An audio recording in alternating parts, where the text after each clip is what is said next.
তাণ্ডব মুভির নায়িকাকে শাকিব খানের বিপরীতে কাকে দেখা যাবে তাণ্ডব মুভিতে সবকিছুর বিস্তারিত নিয়ে আজকের এপিসোড। তো চলুন মূল গসিপে। এর মধ্যেই শুটিং শুরু হয়েছে মেগাস্টার শাকিব খান অভিনীত তাণ্ডব মুভির। সিনেমাটি পরিচালনা করবেন তুফানি পরিচালক রায়হান রফি।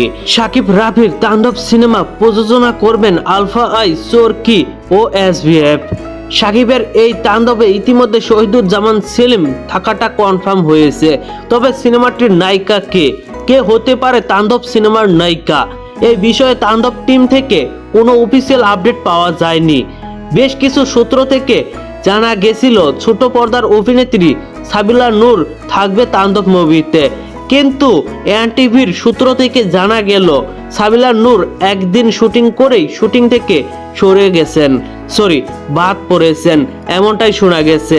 আর এই জন্যই নাকি গত 8 এপ্রিল শুটিং হয়নি সিনেমাটির। এখন নতুন নায়িকা খোঁজা হচ্ছে, সম্ভবত ছোট পর্দার কোনো নায়িকা যুক্ত হতে পারে তাণ্ডব মুভিতে। দেখা যাক কি হয়। তবে বাস উঠেছে এবার বাংলার অভিনেত্রী কোয়েল মল্লিককে নিয়েও।